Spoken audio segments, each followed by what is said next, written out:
My name is Earl Bud Reeves. I'm the county forester for inspection and permits. I'm also the chair of the Anne Arundel County Forestry Board. I'm also like the organizer, the chief organizer for the weed resistance program. We spend a lot of time trying to establish areas where our native plants can grow. We plant a lot of plants, and the first battle before you can do a restoration is to get rid of the invasives. So this tree that's going over the trail was brought down about a year and a half ago, and it's mostly covered with multiflora rose.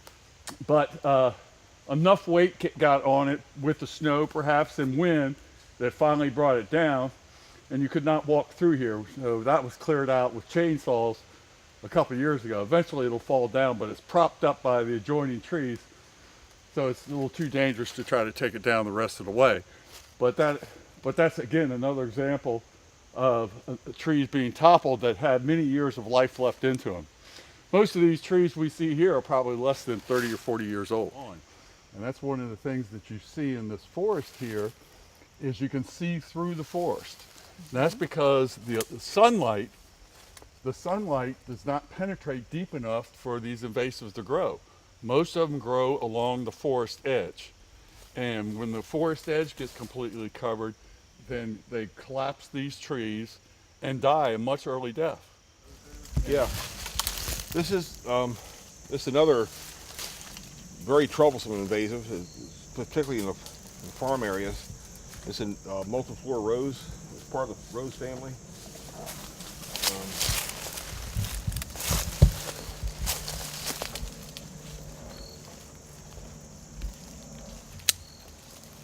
Has typical classic 7-leaflet leaves, little stipules, and it has a classic rose thorns. These are very sharp and they will draw blood, but it's very difficult to get rid of.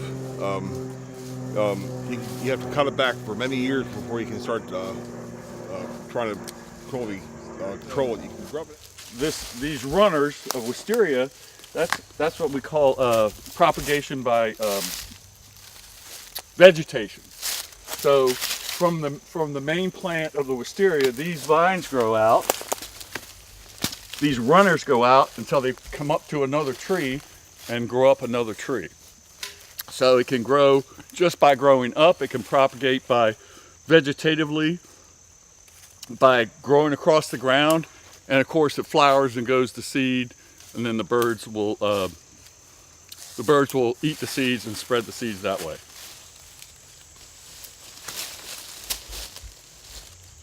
This is easily the fourth time I've walked down this path.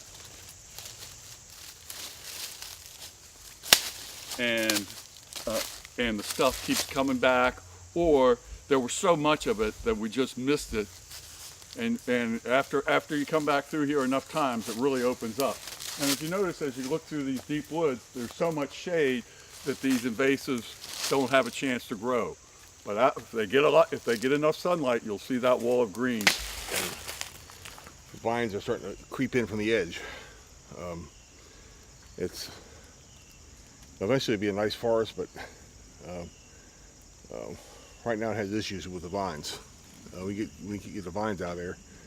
We'll have a nice forest here.